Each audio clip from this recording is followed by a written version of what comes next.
तो जयराम महतो की एक तस्वीर वायरल हो रही है और वो सोशल मीडिया पे हम लोग देख रहे हैं जगन्नाथ महतो के साथ बैठे हुए जी जी कुर्सी पर और आप खड़े हैं। तो आपने जी। जगन्नाथ महतो की लेगेसी कहिए या डुमरी को किस तरीके से एक नया टाइगर दे दिया वहां पर जयराम के जाने के बाद, ये सफर कैसा रहा? हाँ बिल्कुल, देखिए जगन्नाथ बाबू श्रद्धेय रहे हैं उनका। काफी मैंने युवा अवस्था से हम उनके समर्थक रहे हैं। और 2019 का जब लोकसभा वो फाइट किए थे तो उनके कह सकते हैं हम उनके यूथ टीम के एक अच्छे स्टार प्रचारक भी थे। लेकिन चूंकि राजनीति है, राजनीति में विचारों का, राजनीति में परिस्थितियों का बदलना, ये सब चलता रहता है। तो लिहाजा मैंने पहले भी कहा था टाइगर विल रिप्लेस टाइगर, जो मैंने किया, मैंने रिप्लेस किया उनको। अब देखते हैं कि वे जो कार्य करके गए हैं मैं कहां तक कर पाता हूं, क्योंकि बहुत बड़ी चुनौती है। वो स्थापित नेता थे, मैं अभी शुरुआत करने जा रहा हूं। तो आपने क्या सुदेश महतो को भी रिप्लेस कर दिया है? अब देखिए ये तो अभी कहना मुश्किल है, लेकिन फिलहाल डुमरी में तो टाइगर रिप्लेस टाइगर है। जयराम जी, देखा यह जा रहा है कि बीजेपी ने अपने ही हार का ठिकरा आप पर मर दिया है। 1 दर्जन सीटों पे जयराम महतो की वजह से हार हुई। जब ये सुनते हैं तो आपको क्या लगता है? देखिए बुरा लगता है। पहली बात है कि बीजेपी, मैं मानता हूं, और मैं क्या पूरी दुनिया मानती है, आज दुनिया की सबसे बड़ी पार्टी कोई है तो बीजेपी। अंतिम बूथ नहीं, आंगन आंगन तक किसी के कार्यकर्ता है तो बीजेपी के हैं। और यही नहीं, जब हेमंत बिस्वा जी आए, बहुत मैं उनकी तारीफ करना चाहूंगा चुनाव हार के बाद भी, कि वो इतने नजर थी उनकी, बाज से भी तेज नजर थी, कि वह पंचायत के नाराज व्यक्ति से मिलते थे, प्रखंड के नाराज व्यक्ति से मिलते थे। यानी उनकी नजर एक पंचायत के नाराज कार्यकर्ता तक चली गई। लेकिन दुर्भाग्य की बात है 1932 के खतियान तक उनकी नजर नहीं गई। दुर्भाग्य की बात है कि सरना धर्मकोड पे उनकी नजर नहीं गई। दुर्भाग्य की बात है कि कुर्मियों के रेल टेका के आंदोलन पे उनकी नजर नहीं गई। दुर्भाग्य की बात है कि ओबीसी के 27% के आरक्षण पे उनकी नजर नहीं गई।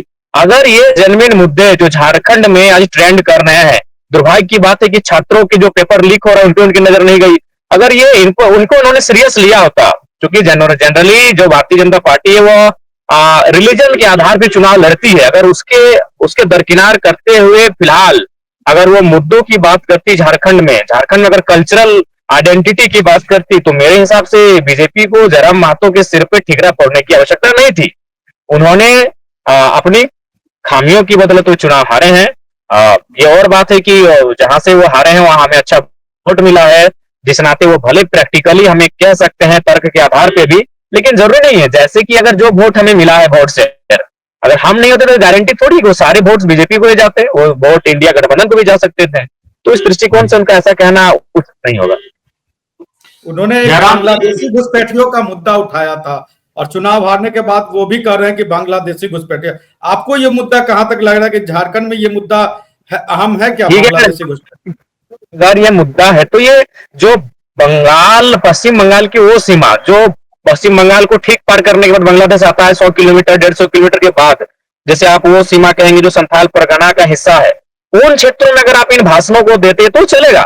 लेकिन आप उन भाषणों को कोल्हान में रिपीट कर रहे हैं, उन भाषणों को आप पलामू के प्रमंडल में रिपीट कर रहे हैं, आप उन भाषणों को धनबाद और बोकारो में जिक्र कर रहे हैं, जो कि एक सुलझे हुए नेताओं में परिपक्वता होने के बाद भी अगर इस प्रकार की घोर लापरवाही है तो वो उनकी खामियां है। वो संथाल परगना के बाद जैसे वो धनबाद में आते हैं तो धनबाद में उनको विस्थापन की बात करनी चाहिए थी, धनबाद में उनको बीसीसीएल और सीसीएल को ठीक करने की बात करनी चाहिए थी, धनबाद में भूमि अधिग्रहण कानून पे बात करनी चाहिए थी। तो वो जब धनबाद में आए तो घुसपैठ के मुद्दे को लेकर आए, तो इसीलिए वो मात खाए। घुसपैठ अगर मुद्दा है तो उसके लिए बीजेपी ही दोषी है, क्योंकि उनकी केंद्र में सरकार है, तो उनको वहां पे बात करना चाहिए था जहां ये मामला है। लेकिन हर जगह उसी चीज को घुसाएंगे तो उचित नहीं है। जयराम जी देखिए, एक बहुत बड़ी चीज ये है कि आपने सुदेश महतो की पार्टी का एक तरीके से बहुत बड़ा नुकसान किया और उस पार्टी के साथ एक बड़ा नेगेटिव चीज ये रहा कि वो एक खास जाति की पार्टी के तौर पर स्थापित हो रही थी। आपके साथ भी एक खतरा है, अगर आपकी राजनीति उस दिशा में जाती है, जाति की राजनीति में, तो व्यापक असर आपका झारखंड में नहीं होगा। क्या आप इस बात को मानते हैं? देखिए सबसे पहली बात, जब कोई नया लड़का राजनीति करता है तो चुनौती बहुत मिलती है, और खासकर जब वो किसान वर्ग का होता है, पिछड़ा वर्ग का होता है, तो नो डाउट उससे बहुत चुनौतियां मिलती हैं। उसे चुनौतियों का सामना करने के लिए हम तैयार हैं। जहां तक अपने समुदाय की बात थी, ऐसा नहीं, हम लोग चतरा सिमरिया की सीट में भी 15-20 शेयर वोट लेके आए हैं। हम लोग कोल्हान की बहुत सारी सीटें हैं जहां हम लोग 40-45 हजार तक वोट लेकर आए हैं। और खैर उत्तरी छोड़ा नागपुर की तो बात ही ना की जाए, रांची के जो खिजरी है, कांके है, उन सीटों पे भी हम लोग अच्छी वोट लेकर आए हैं।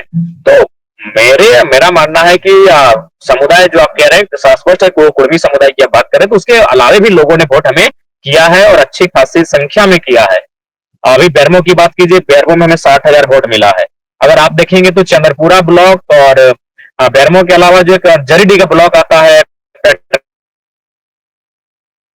हमारे समुदाय की आबादी बहुत कम है। पेट्रोल में एक पिछी पंचायत है वहां पे है, और अगर जरीडी की बात करें तो उधर आपका टोटरा क्षेत्र है, भस्की वहीं पे है। तो उसके बावजूद हमें 60,000 वोट मिला है, यानी पार्टी समुदाय के लोगों ने भी दिया है। क्यों दिया है? तो मैंने बात किया है शोषण का, मैंने विस्थापन का, पलायन का, सीसीएल, डीबीसी, इन विषयों पे मैंने बात किया है। तो इन विषयों पे तो नेशनल पार्टियां नहीं बात कर रही है, तो लिहाजा ऐसा नहीं, हम लोग सभी वर्ग के नेता के रूप में हम लोग उभर के सामने आए हैं। 1932 का खतियान जो है एक बड़ा मुद्दा रहा है। 1932 का खतियान को लेकर बाहरी और भीतरी का भी एक बड़ा राजनीतिक तौर से इसका नुकसान फायदा भी है। तो क्या आपको लगता है कि ये मुद्दा अगर उठाए रखेंगे, आप बनाए रखेंगे, तो राजनीतिक तौर से आपकी दुश्मनी ज्यादा होगी, आपको खतरा भी ज्यादा रहेगा? आखिर दुश्मनी के डर से अगर भगत सिंह पीछे हट जाते तो भारत देश आजाद नहीं होता। दुश्मनी तो होगी, लेकिन सवाल है कि जो जिनसे हमारी दुश्मनी होगी वे सभ्य लोग थोड़ी हैं। वो कुछ माफिया होंगे, कोल्स माफिया होंगे, भू माफिया होंगे, जो इस राज्य में गलत तरीके से राज्य को चलाना चाहते हैं। देखिए आज के डेट में एक बिहार का और उत्तर प्रदेश का जो आम व्यक्ति, मिडिल क्लास फैमिली का व्यक्ति, एक रोजमर्रा के जीवन से अपनी जीविका उपार्जन करने वाला व्यक्ति भी समझ चुका है कि झारखंडी भाइयों का मुद्दा बिल्कुल जेन्युइन है, और वो इस बात को कहते हैं कि हाँ ये सत्य है, हमारा घर एक उत्तर प्रदेश में भी है, बिहार में भी है, वहां भी हमारी संपत्ति है, हम रोजी रोजगार के लिए आए रहते हैं, बसते कमाते हैं, वो इस बात को मान रहे हैं। चूंकि 24 साल बाद कोई लड़का आया है जिसने उनको इस बात को समझाया है, तो जो एक आम व्यक्ति है वो किसी राज्य का है, वो स्वीकार करने लगा है कि जो जयराम महतो जिस बात को बुलंद कर रहा है वो सही है। अब तो वे लोग भी कहीं रोकते हैं और परिचय देते हैं कि भैया हम बिहार से हैं, आपके कट्टर फैन है, हम उत्तर प्रदेश से हैं, आपका जबरा समर्थक है, हम बंगाल से हैं, आपके बहुत बड़े डायहेड फैन है। क्यों ना? आपकी आइडियोलॉजी जो है झारखंड को लेकर वो कहीं किंतु परंतु नहीं है। पहला अधिकार झारखंड में झारखंडियों को मिलना चाहिए, ये सभी लोग अब सहमत हैं। क्योंकि कन्विंस नहीं हुआ था 2002 में जब ये दौर शुरू हुआ था, तो उस समय लोग कन्विंस नहीं कर पाए थे। बाबूलाल मरांडी का जो टाइम था वो लोग कन्विंस नहीं कर पाए थे। जयराम महतो ने 5,000 सभाओं में भाषण दे दे के लोगों को कन्विंस कर लिया है कि झारखंड के युवा जो बात को उठा रहे हैं वो गलत नहीं है। मैं तो कई बार झरिया गया, झरिया यानी आप मान सकते हैं 70% वहां आउटसाइडर रहते हैं। मैंने स्पष्ट कहा कि जो भी आउटसाइडर है कृपया मेरी बात को ध्यान से सुने, और मैंने उनको यही दलील दिया कि ये जो गांव आप देख रहे हैं ये बस्तियां हमारी हैं, इसके नीचे जो कोयला मिला है वो हमारे पूर्वजों के कई मतलब कत्लेआम के बाद ये सारी चीजें हम उनको बताया। उसके बाद मैंने उनसे यही पूछा कि बताइए यदि आपकी जमीन बीसीसीएल सीसीएल एक्वायर करे और आपको नौकरी में ना रखे, आपको घर से बाहर कर दे, आपको कैसा लगेगा? फिर बोले नहीं भाई आपका मुद्दा जेन्युइन है, पहला हक आपको मिलना चाहिए। जी, तो ये जो लड़ाई है आपकी लड़ाई एक कैसे, एक तो कोल सेक्टर माइनिंग माफिया या माइनिंग कंपनियां बड़ी, वो एक बहुत खतरे वाली चीज मानी जाती है, और धनबाद, गिरिडीह और ये हजारीबाग माइनिंग्स में जो कार्यरत लोग हैं वो किलर हैं। शहीद शक्तिनाथ महतो की हत्या में माइनिंग्स के काम करने वाले किलर का रोल है, सुरेश महतो की हत्या में उनका रोल है। तो वे लोग उनको माइनिंग ऑफिसर नहीं बोलते हैं, वे लोग किलर हैं। झारखंड में उन्होंने केवल और केवल कत्लेआम किया है। वे लोग अपना साम्राज्य बनाने के लिए, कुछ रुपए कमाने के चक्कर में, गलत तरीके से काम करने के चक्कर में जब मजदूर नेता सामने आए तो उनका उन्होंने हत्या किया है, चाहे शहीद शक्तिनाथ महतो रहे या सुरेश महतो रहे। मैं स्पष्ट ढंग की चोट पिन बातों को रखता हूं। जी, तो अब जो है आगे जो आपकी जो विधानसभा के में जब आप बोलेंगे तो पहले दिन की तैयारी क्या, आप स्थानीय भाषा में, खोरठा में, या फिर उसकी क्या खास तैयारियां हैं आपकी? जी, हम अपनी स्थानीय भाषा में ही शपथ ग्रहण करेंगे, और यदि मुझे संबोधन का अवसर मिला 2 मिनट, 4 मिनट, 5 मिनट तो जरूर उसमें अपना संबोधन करेंगे। और मुझे तैयारी की आवश्यकता नहीं है, मुझे नियति मुझे यहाँ तक लेके आई है, पूरा तैयार करके लेके आई है, और मेरे कंठ से जो शब्द निकलेंगे उसे पूरा राज्य सुनेगा, मुझे पूर्ण विश्वास है। आपके तेवर में कुछ कमी आएगी विधायक, मतलब माननीय विधायक आप कहलाएंगे तो वहां तो स्पीकर के कंट्रोल में आपको रहना होगा, तो वो आपके तेवर में विधानसभा के अंदर कुछ लगेगा कि कुछ कमी आएगी या कुछ बदलाव आएगा? नहीं, देखिए शब्दों में, जैसे कि स्कॉर्पियो के छत में कुछ शब्द ऐसे होते थे जो आपका मर्यादा को तो मानते हैं तो भंग हो जाते थे, लेकिन वहां मर्यादा भंग नहीं होगा, लेकिन आक्रामकता में और तेवर में कमी नहीं आएगी। वही तेवर होगा, वही आक्रामकता होगी। अच्छा, हम जब राष्ट्रीय स्तर पर देखते हैं तो अरविंद केजरीवाल की भी राजनीति देखते हैं, जैसे आपने शुरू की वैसे केजरीवाल, तो अरविंद केजरीवाल भी समय के साथ बदल गए, तो क्या जयराम महतो भी समय के साथ बदलेगा? ऐसा कुछ होगा क्या? ये बिल्कुल नहीं बदलेंगे। हमारे बाल पक सकते हैं, हमारी आंखों में चश्मा आ सकता है, हमारे माथे में जो ये अभी थोड़ा सा फ्रेश चेहरा है, इसमें झुर्रियां आ सकती हैं, लेकिन ये आवाज और ये जो इरादा है वो उसी समय बुलंद, उस समय भी उसी अंदाज में रहेगा, बुलंद रहेगा। और तेवर बिल्कुल इसी गर्मजोशी के साथ सदन में हमारी उपस्थिति होगी। मैंने पिछली जयराम बार भी महतो आपसे को पूछा था कि आप सत्ता पक्ष के साथ रहेंगे या विपक्ष के साथ, क्योंकि केजरीवाल जब जीत के गए तो वो फिर कांग्रेस पार्टी के साथ चले गए जिसको वो हरा के आए थे। तो आप विधानसभा के अंदर सत्ता पक्ष की तरफ बैठेंगे या विपक्ष की तरफ बैठेंगे? लेकिन सबसे पहली बात है कि अगर सत्ता पक्ष कोई बेहतर पॉलिसी लेके आएगी जो मेरे विवेक से और मेरे राज्य की जनता की रायशुमारी से फीडबैक से लगे कि नहीं वे अच्छा काम कर रहे हैं, तो नो डाउट बिना किसी शर्त के उस नीति का समर्थन रहेगा। लेकिन अगर किसी नीति से हमारी जनता में नाराजगी होगी, असहमति होगी, तो उस नीति के खिलाफ जोरदार गूंज हमारी होगी। जयराम, आप चुनाव के दौरान, विधानसभा चुनाव के दौरान आपके पास कितने ऑफर आए, खास तौर से बड़े राजनीतिक दलों के लिए? क्या आपके पास वाकई में ऑफर आए थे? जी जी, चुनाव से पहले अंतिम डिप्टी सीएम का ऑफर था और चुनाव हो के मतलब सीटों में कुछ शेयरिंग का ऑफर था, लेकिन हमने कहा कि पहला चुनाव है, पहला चुनाव हम लोग जो भी परिणाम होगा उससे बिल्कुल भी भयभीत नहीं है, लेकिन लड़ेंगे अकेले, सिंगल। यानी डिप्टी सीएम आपको किसके तरफ से मिल रहा था, ये बताना नहीं चाहेंगे या फिर हमको ठीक है, नहीं नहीं, कयास देखिए लगाए?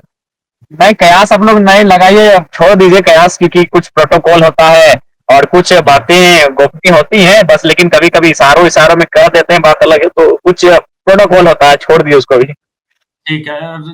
जयराम, आपका जो वीडियो बहुत वायरल होता है अफसरों को या फिर उस इलाके में डांटते हुए, फटकारते हुए, तो ये एक जो तरीका है आपका रॉबिन हुड वाला जो तरीका है, क्या उसमें कुछ बदलाव होगा? थोड़ी उसमें चेंजेस देखिए, लाने की अगर कोशिश क्या? एक मिनट सवाल, उसमें एक खतरा ये भी होता है कि सरकारी काम में बाधा का जो केस होता है वो बहुत खतरनाक होता है। बताओ, मैंने राजनीतिक ये आपको आपने बिल्कुल सही कहा है। तो देखिए, मैंने शब्दों में आक्रामकता होगी, लेकिन सरकारी काम में बाधा उस विषय का ख्याल रखते हुए होगी। जी। तो कल्पना सोरेन, हेमंत सोरेन की जोड़ी का परफॉर्मेंस कैसा रहा आपको? इस एक निष्पक्ष, बिना राजनीतिक लाग ठीक लपेट रहा, के कैसा रहा? दोनों ने बिल्कुल बहुत अच्छा मेहनत किया है।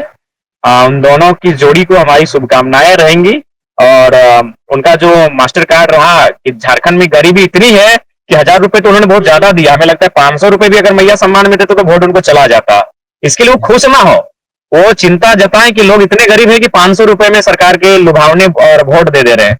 तो ये खुशी की नहीं बल्कि ये चिंता का विषय है, और वही गरीबी ही, और गरीबी को प्रलोभन देना, और उसी कारण से वो सरकार में आए हैं। जैसे शिष्टाचार मुलाकात हुई है प्रधानमंत्री की, प्रधानमंत्री से की है हेमंत सोरेन, कल्पना सोरेन ने, क्या आप भी उस तरीके की मुलाकात हेमंत सोरेन या कल्पना सोरेन से करेंगे? इस तरह की कोई योजना आपकी है क्या? नहीं, अब नहीं, अब बिल्कुल क्यों नहीं करेंगे, कोई हमें परहेज नहीं है। हम भी एक नवनिर्वाचित माननीय विधायक बन चुके हैं, तो राज्य को लेके चलना है। जो जनादेश 5 साल मिला है, तो जाहिर सी बात है अब साथ मिलकर काम करना होगा। पक्ष विपक्ष को किसी कभी कभी किसी विषय पे मिलकर काम करना होता है, तो नो डाउट हमें उनको फूल का गुलदस्ता देने में कोई परहेज नहीं है। हाँ, वे जब भी सदन में होंगे, हम हमारे तेवर सरकार की नीतियों पर वही रहेंगे जो पहले रहे। तो जयराम महतो की एक तस्वीर वायरल हो रही है और वो सोशल मीडिया पे हम लोग देख रहे हैं जगन्नाथ महतो के साथ बैठे हुए जी जी, कुर्सी पर और आप खड़े हैं। तो आपने जगन्नाथ महतो की लेगेसी कहिए या डुमरी को किस तरीके से एक नया टाइगर दे दिया वहां पर जयराम के जाने के बाद? ये सफर कैसा रहा? हाँ बिल्कुल, देखिए जगन्नाथ बाबू श्रद्धेय रहे हैं, उनका काफी मैंने युवावस्था से हम उनके समर्थक रहे हैं। और 2019 का जब लोकसभा वो फाइट किए थे, तो उनके कह सकते हैं हम उनके यूथ टीम के एक अच्छे स्टार प्रचारक भी थे। लेकिन चूंकि राजनीति है, राजनीति में विचारों का, राजनीति में परिस्थितियों का बदलना, ये सब चलता रहता है। तो लिहाजा मैंने पहले भी कहा था टाइगर विल रिप्लेस टाइगर, जो मैंने किया, मैंने रिप्लेस किया उनको। अब देखते हैं कि वे जो कार्य करके गए हैं मैं कहाँ तक कर पाता हूँ, क्योंकि बहुत बड़ी चुनौती है। वो स्थापित नेता थे, मैं अभी शुरुआत करने जा रहा हूँ। तो आपने क्या सुदेश महतो को भी रिप्लेस कर दिया है? अब देखिए, ये तो अभी कहना मुश्किल है, लेकिन फिलहाल डुमरी में तो टाइगर रिप्लेस टाइगर। लेकिन सुदेश महतो की पार्टी और आपकी पार्टी और खास तौर से कार्यकर्ताओं में बहुत टकराव रहता है। कल जो है हम लोग बात कर रहे थे निर्मल तिवारी से, तो बहुत तिवारी जो मांडू के विधायक है, तो तिवारी बोल महतो रहे थे तिवारी महतो से बात हो रही तिवारी थी। महतो, वो चाह रहे थे कि वो रिजाइन कर दे मांडू से और फिर वहां पर सुदेश महतो चुनाव लड़े। तो आप अगर वहां से मौका मिलता तो फिर अपना कैंडिडेट दीजिएगा? बिल्कुल हमारा कैंडिडेट होगा मांडू। हम मांडू सीट को हम विनिंग सीट मान के चले थे। और अब मैं आपको बता दूं, अगर बेरमो में दोनों आउटसाइडर अनूप सिंह और रविंद्र पांडे, जो जिनका मूल जिला औरंगाबाद है, अगर वो नहीं लड़ते तो शायद मेरी दूसरी सीट मांडू थी। Mandu is my heart seat, heart beat है मेरी, और मैं वहां से खुद लड़ने की तैयारी में था। अगर मैं लड़ता तो वो सीट कंफर्म थी, मेरी दोनों सीट भी कंफर्म थी। लेकिन बेरमो में आइडियोलॉजिकल लड़ाई थी, वहां मेरा उतरना बहुत आवश्यक था। तो उस लिहाज से बिल्कुल भी अगर वो छोड़ते हैं तो उनको स्वागत है, और सुदेश जी का भी स्वागत है मांडू की सीट में, और जयराम महतो के प्रत्याशी उनसे मुकाबला करने को भी तैयार है। तो बेरमो में जो बता रहे आप आइडियोलॉजिकल लड़ाई थी, वो क्या लड़ाई अभी भी जारी रहेगी? क्योंकि वहां आपने कहा था कि अनूप अनूप जी रहे चाहे रविंदर जी रहे, कहीं ना कहीं वो दोनों इस राज्य के मूलवासी नहीं है। और इस राज्य में आने के बाद अगर वो कॉमरेड एके राय की तरह रहते तो कभी आइडियोलॉजिकल लड़ाई हम नहीं मानते। मैं बार बार कह रहा हूं, हमारी शत्रुता यूपी बिहार बंगाल से आए हुए नेताओं से नहीं है, उनकी विचारधारा से है। अगर यही दोनों शख्स कॉमरेड एके राय की तरह होते तो उनको भगवान बना के रखते। आज कॉमरेड एके राय, जिनका संबंध बंगाल से था, लेकिन झारखंड की जनता विशेषकर कोलांचल उन्हें भगवान मानता है। और विशेषकर कुर्मी कौम, मैं अगर अपने कौम की बात करूं तो बहुत आदर्श और बहुत उनका मैंने, हमारे चूंकि विनोद बाबू के समकक्ष रहे हैं, बहुत मैंने उनको पूजनीय है। लेकिन सवाल है कि उन्होंने आदर्श जीवन बिताया। वो ऐसे शख्स थे जिन्होंने अपनी सैलरी को राष्ट्रपति फंड में दान दिया। और ये लोग कौन है? कोयला का धंधा, रेक का धंधा, आउटसोर्सिंग का धंधा, अब तो ये जमीन का कारोबार करने लगे हैं। जगह जगह प्रत्येक 10 किलोमीटर में जमीन खरीद रहे हैं, कहीं अस्पताल बना रहे हैं, कहीं होटल बना रहे हैं। तो इन लोगों से मेरी आइडियोलॉजिकल लड़ाई है। इन्हीं लोगों के कारण हमारे राज्य में गरीबी है। इनके पास 100 हाइवा, 1000 हाइवा है, 1000 करोड़ की संपत्ति है, और हम लोग झुंझुना लेके बैठे हैं। तो वो लड़ाई मेरी चलती रहेगी। कॉमरेड एके राय का आपने नाम लिया, और याद है कि उनकी पुण्यतिथि पर अभी 2-3 महीने पहले आपने वहां पर, और तमाम किसी नेता ने याद नहीं किया, लेकिन आपने याद किया, वहां पर आप गए। उनका झारखंड की राजनीति में नहीं बल्कि पूरे देश की राजनीति में बड़ा योगदान रहा है। तो वो जिस विचारधारा से आते हैं, उस विचारधारा की लड़ाई बहुत तीखी होती है, और उसमें जो है राजनीतिक जीत और हार का फायदा, उसमें जो बोलते हैं आर्थिक फायदा या जो सत्ता का फायदा नहीं मिलता है। तो इसके लिए भी तैयार है आप? जी, मैं भी उसके लिए तैयार हूँ। बकायदा मैंने तो कह भी दिया है, और मैं चूंकि समय नहीं मेरा, मैं एक दिन लाइव आके कहूंगा अपने तमाम डुमरी के साथ साथ पूरे राज्यवासियों को कि मेरा जिला धनबाद है और मेरी जो असेंबली है वो गिरिडीह बोकारो में आती है। मैं वहां भाड़े का घर लूंगा, लेकिन अगर 1 इंच भी जमीन खरीदूंगा तो भविष्य में हमें वोट ना करे। बिल्कुल मैं उस रास्ते पे चलने के लिए तैयार हूँ। तो कॉमरेड एके राय ने विवाह भी नहीं किया, तो इसके बारे में आप क्या सोचते हैं? आपकी शादी के बारे में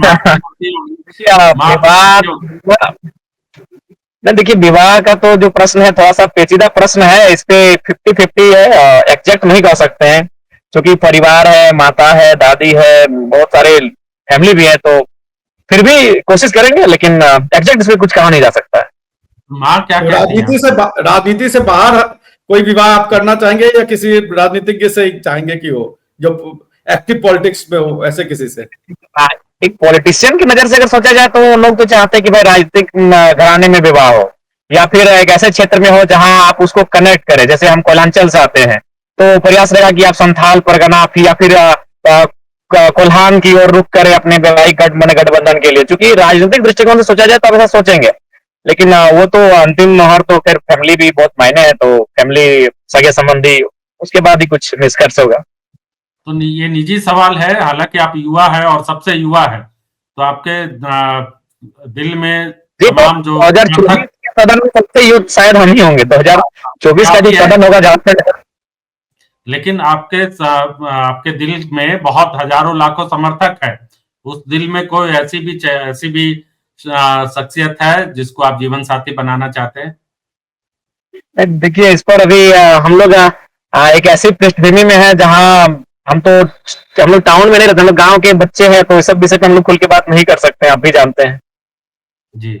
चलिए, तो ये बहुत अच्छी बात आपने कही। अब बात आपकी दोस्ती की। आपके राजनीतिक सफर में आपके साथ कई दोस्त आए और कई दोस्तों ने दगा भी कर दिया, इन्वर्टेड कोमा में भी है ये दगा। उनको दगाबाजी किया और जो चुनाव में आए उनको पता भी चला गया कि जयराम के बगैर उनका क्या वजूद है। ये हमें अपनी प्रशंसा करने की आवश्यकता नहीं है और अभिमान की आवश्यकता नहीं है, लेकिन क्या उनका अस्तित्व था, वो जहां थे वहीं वापस आ गए। संजय मेहता लड़े थे मांडू की सीट पर से, उनको मेरे ख्याल से 1000 वोट भी नहीं आया। जी 2000 जी वो 700 वोट से शुरू किए थे, 800 में आके रुक गए। वो 1.5 लाख तो जयराम महतो का वोट था। अब कोई भी दुनिया बोलेगी, अब हम क्यों बोले, तब तो पूरी दुनिया बोलेगी। वो चुनाव लड़े थे जयराम महतो के बगैर, जो चुनाव लड़े थे उसमें 700 वोट मिला था, और फिर लड़े मेरे बगैर 800 वोट मिला। तो जो जहां थे वहीं है। तो आप आगे आने वाले दिनों में अपने राजनीतिक साथी या राजनीतिक दोस्ती के लिए आप किस तरह का क्राइटेरिया रखेंगे कि वही लोग आपके साथ जुड़े?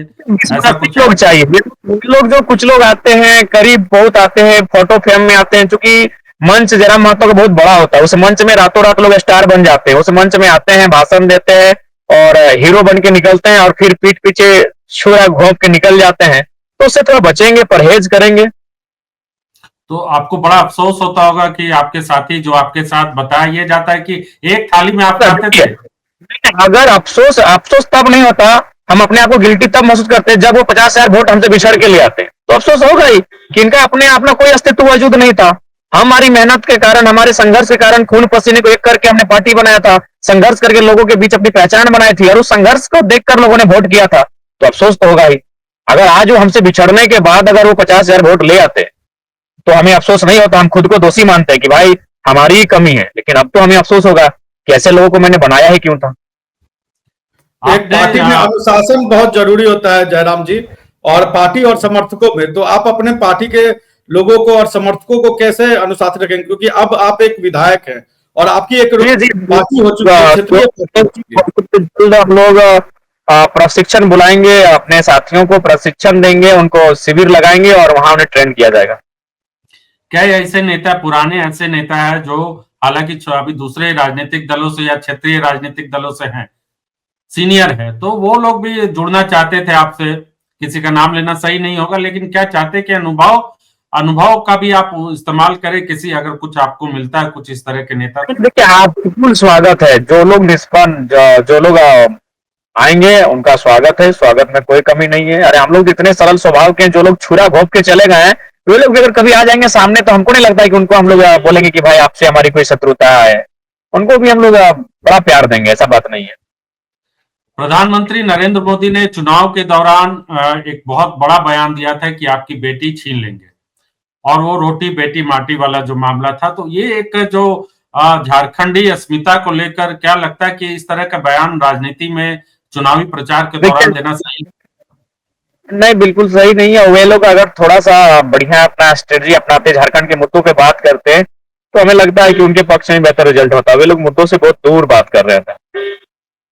तो बीजेपी की क्या कमजोरी रही जिसकी वजह से वो जीती, और जेएमएम की क्या मजबूती रही जिसकी वजह से वो जीत सकी चुनाव? देखिए जेएमएम का समीकरण है, उस जेएमएम के पास एक समीकरण है, उस समीकरण के आधार पर वो चुनाव जीत गए। और बीजेपी झारखंड के मुद्दों को उन्होंने नजरअंदाज कर दिया, एक गांव गरीब उनके मुद्दों को उन्होंने नजरअंदाज कर दिया, जिस कारण उन्हें हार हुई। अब जो आने वाले समय में जयराम महतो रांची में कितना वक्त बिताएंगे और अपने क्षेत्र में, और पार्टी का कार्यालय क्या कब तक खुल जाएगा रांची में, इस तरह का एक प्लानिंग चल रही है आपकी? हाँ चल रही है, लेकिन ज्यादातर समय हमारा क्षेत्र में ही रहेगा। ऐसे भी जयराम महतो एक पहाड़िया बेटा है, और पहाड़ों के किनारे डुमरी विधानसभा है, तो हमें उन जंगलों में, उन प्रकृति की गोद में रहना, पलना, बढ़ना अच्छा लगा है। रांची हमें टाउन लगता है, और टाउन में हम बड़ा अनकंफर्ट फील करते हैं। वहां केवल काम से ही जाएंगे और बाकी दिन मेरा फिर अपने पारसनाथ की तलहटी में बीतेगा। कल तो हम 2 घंटा ऊपर लगभग पारसनाथ। जी जी। जी, ऊपर घाट और तमाम कुछ ऐसे इलाके हैं जहां हमने भी दौरा किया था। बताया ये जाता है कि झारखंड में जो मजदूर जाते हैं उनकी लाशें हर 2 हफ्ते 1 महीने में जरूर बाहर से आती है। तो ये बड़ी समस्या है, हाँ, पलायन की बिल्कुल एक बिल्कुल। समस्या। हमें लगता है कि जब जब हम संबोधन करेंगे ना सदन में पहला, तो प्रवासी मजदूर भी होंगे हमारे संबोधन में। तो विस्थापन अच्छा, आपकी एक और पहचान है कि आप सबसे गरीब विधायक हैं, मतलब हाँ, सबसे ये अमीर बात विधायक। सही है। सबसे गरीब विधायक हैं। आई थिंक हमको लगता है कि अभी हमारे एक अकाउंट में कितना था, 12,000 था, एक में 40,000 था और एक नया बना था उसमें 5,000 था। यानी ओवरऑल 60,000 की संपत्ति थी हमारे अकाउंट में। तो अगली बार तो जब आप चुनाव लड़ने जाइएगा तो उसमें कितना आपको लगता है कि बढ़ोतरी हो जाएगी? ज्यादा नहीं होगी, 4-5 लाख तक रहेगा। तो 4-5 फिर लाख पार्टी वो पार्टी अकाउंट के पे तो फिर आप कैसे बढ़ाइएगा? पार्टी और संगठन को कैसे आप आगे बढ़ाएंगे फिर? आर्थिक देखिए बहुत पार्टी मैनेजमेंट, का आर्थिक अलग मैनेजमेंट। अकाउंट होगा। पार्टी के अकाउंट में हो सकता है पैसे, लेकिन हमारा जीवन वही रहेगा। हमारा वही सरल स्वभाव, वही वही एक टी शर्ट, वही एक ट्राउजर और वही फुटबॉल का मैदान, वही जनता की समस्या उनके बीच बैठकर सुनना, वहीं से डीसी एसपी महोदय को कॉल करके उन समस्याओं का समाधान करना, जनरल मैनेजर से बैठना उसी अंदाज में, वही हमारा दिनचर्या रहेगा। पिताजी नहीं है आपके, माँ है। क्या आपको भी याद आता? बहुत जानकारी नहीं है मेरे पास भी, माफ करेंगे, परिवार के पृष्ठभूमि के बारे में। तो घर का कैसे काम काज चलता है, कैसे आपने पढ़ाई लिखाई की, इतनी मेहनत जहां कैसे की? तक मेरी पढ़ाई लिखाई मेरी नाना नानी के कारण संभव हुआ है। मेरे नाना जी जॉब करते थे कोलियरी में, क्योंकि धनबाद आप जानते हैं वो कोयला का क्षेत्र है, घुमाना पड़ेगा ही, अपने आप में आप बन जाए। तो वही नाना जी जॉब करते थे कोलियरी में, तो नानी के वहां ही भरण पोषण हुआ। और नानी हाट बाजार करती थी, चूंकि किसानी में भी संपन्न थे, तो वही मेरा परवरिश हुआ। चूंकि घर में आपको बताना चाहेंगे आश्चर्य बात की, मैंने माँ का दूध नहीं पिया है। जी जी, इसलिए नहीं पिया है कि मेरे से पहले जो मेरे 2 भाई बहन थे वो काफी कम आयु में मृत्यु को प्राप्त कर चुके थे। तो चूंकि गांव देहात में एक अंधविश्वास होता है कि उस घर में कुछ गड़बड़ी है, तो फिर मेरे जन्म के तुरंत बाद कह सकते हैं मैंने माँ का दूध का छोड़ा भी नहीं था। और मेरी नानी हमें तुरंत उठा के अपने घर ले गई। उस कारण ले गई कि ये मान्यता थी कि भाई उस घर में कुछ समस्या है, वहां बच्चे जन्म लेते हैं और जन्म के कुछ दिन बाद मर जाते हैं। तो ये हो चुका है मेरे साथ। मेरे से पहले जो मेरी एक बहन थी, मेरा एक भाई था, उनका कम आयु में ही देहांत हो चुका था। तो मेरी नानी ले गई और वहां नाना घर में वही पाउडर दूध से ही मेरा चला। पाउडर दूध और भैंस, क्योंकि वहां गाय नहीं होता था हमारे वहां, ये भैंस हुआ करती थी, तो भैंस का दूध से ही हम बड़ा हुए हैं। तो ये मेरी ट्रेजेडी है, मेरी लाइफ में बहुत ट्रेजेडी है। मैंने एक ही साल में मेरे दादाजी और मेरे दादाजी और पिताजी दोनों का देहांत हुआ है 3 महीना के अंदर। उस समय मेरी माँ मात्र 28 वर्ष की थी और 28 वर्ष की उम्र में मेरी माँ विधवा हुई थी। जी, बहुत दर्दनाक और बहुत बहुत एक आम व्यक्ति सोचेगा तो लगेगा ये फिल्म की कोई कहानी है, जो मेरी रियलिटी है। 28 साल की उम्र मेरी माँ विधवा होती है और ट्रेजेडी कम नहीं है। मेरा छोटा भाई माँ के प्रेगनेंसी में है, गर्भ में है, वो जन्म भी नहीं लिया है, वो 4 महीना गर्भ में है। पिताजी का डेथ होता है और 5 महीने बाद फिर उसका जन्म होता है। ट्रेजेडी का हद है। मेरे चाचा जिनकी दोनों आंखें नहीं है जन्म से, यानी मेरा एक परिवार जिसने 20 साल तक एक महिला ने नेतृत्व किया मेरे परिवार का। मेरी मां ने भी, वो महिला विधवा महिला ने, कौन महिला जो पूरी तरह से मानसिक शारीरिक रूप से टूट चुकी थी। एक ही साल में उसने अपने पति को खोया, अपने ससुर को खोया, अपने 2 बच्चों को खोया था और उसका छोटा बेटा गर्भ में ही है, वो पिताजी को देख नहीं पाया। उस महिला ने पूरे 20 साल मेरे परिवार को हैंडल किया। थे मेरे घर में मर्द के रूप में मेरे चाचा थे, लेकिन वह दोनों आंख से अंधे थे, या तो उनको गार्जियन नहीं बोल सकते आप। तो जो ट्रेजेडी मेरे परिवार की वो कोई नहीं समझ सकता। इसलिए मैंने कहा कि जरा मत जीतेगा तो लोकतंत्र की एक सुंदर तस्वीर रिप्रेजेंट होगी, और इसमें मैं कहीं गलत नहीं हूं। मैंने मेरे उस दयनीय अवस्था को देखा है कि आपके बदन के रोंगटे खड़े हो जाएंगे। मैं उस अवस्था को मेरे परिवार ने देखा है, आज भी देख रहे हैं, आज भी कोई विशेष बदलाव नहीं हुआ है। भले जयराम महतो विधायक है, लेकिन मेरे घर की हालत आज भी वही है। जी जयराम जी, बहुत आपने जो बताई, और मैं बताना चाहूंगा, हम लोग भी जब छोटे थे, और झारखंड की स्थिति ये है कि यहाँ पर जो आदिवासी समाज या मूलवासी है, 50, जब हम लोग दत्तवन लेते थे तो 10 पैसे का आता था बंडल, तो उसको बोलते थे 10 पैसे, नहीं 25 पैसे, तो 25 पैसे में वो बोलते थे 25 पैसे ले लो, तो वो नहीं लेती थी, उसके बोलते थे कि चवन्नी ले लो, तुरंत ले लेती थी। तो इस तरह की स्थिति है। 25 पैसे और चवन्नी में जिस झारखंड में लोगों को फर्क नहीं मालूम, वहां से जयराम महतो अगर विधायक बनते हैं तो बहुत बड़ी बात है। और आपने ये जो बातें कही, वाकई में जी बिल्कुल बिल्कुल। फर्स्ट जनरेशन पॉलिटिक्स में पिछले 15 सालों का पहला लीडर हूँ। फर्स्ट जनरेशन पॉलिटिक्स में कोई नहीं है। अभी सदन में मान के चले जो भी नेता गए हैं, उनमें से 22 किसी न किसी नेता, विधायक, मंत्री के रिश्तेदार हैं जी। तो first generation politics, first generation मतलब 25 से 30 साल, 35 साल, वो फर्स्ट जनरेशन है। और उस जनरेशन की पॉलिटिक्स में मैं पहला शख्स हूं। अगर कोई उस उम्र में है तो अपने पिताजी की बदौलत है। तो ये तो है, ये बहुत बड़ी बात है। और मुझे लगता है मेरे आने के बाद युवाओं को एक हौसला मिलेगा कि वो भी पॉलिटिक्स करें। वह जरूर। देखिए, आप अपने आप में एक बड़ी मिसाल है, क्योंकि जिस जगह से आप आए और जो कहानी आप पहली बार शायद बता रहे हैं, मुझे जहां तक जानकारी है, ये कहानी वाकई में पूरे देश के राजनीति के लिए बहुत मार्मिक और प्रेरणादायक कहानी है। क्योंकि जयराम महतो जिस सफर पर अभी निकला हुआ है, वो सफर उनका, उसके पीछे का बहुत लंबा संघर्ष है। तो जयराम महतो के संघर्ष के साथी कौन कौन रहे, उनको किस तरीके से याद करते हैं आप?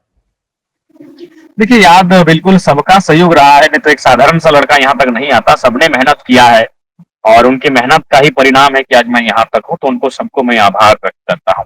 ठीक है, धन्यवाद। थोड़ा सा हम लोग अपने लोकेशन में आ गए जहाँ हमारा कार्यक्रम। एक आखिरी सवाल आपसे पूछना चाहूंगा, आपको कब लगा कि आपको पॉलिटिक्स में आना चाहिए या राजनीति में आना चाहिए? ये आपको ये फील कब आई, मतलब ये आपके मन में कब आया कि आपको भी पॉलिटिक्स में आना चाहिए, सांसद, विधायक बनना चाहिए?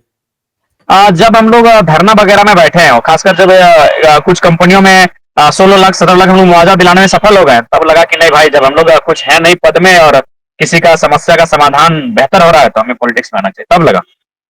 जी, तो बहुत बहुत आभार जयराम। रांची आइए, मुलाकात होगी, आपके साथ चाय भी पियेंगे, और आपकी कहानी अपने आप में बहुत प्रेरणादायक है, झारखंड के लोगों के लिए, पूरे देश के लिए, और आपके राजनीतिक भविष्य के लिए लाइव दैनिक की ओर से बहुत बहुत शुभकामनाएं।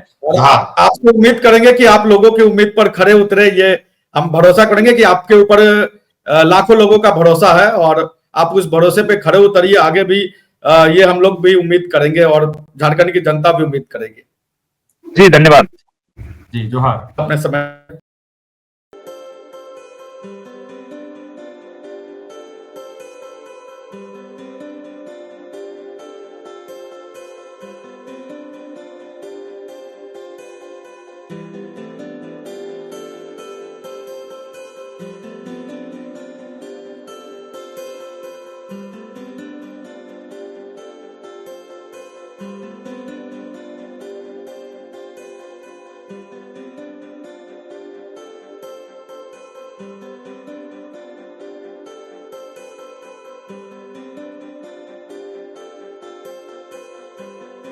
Thank you.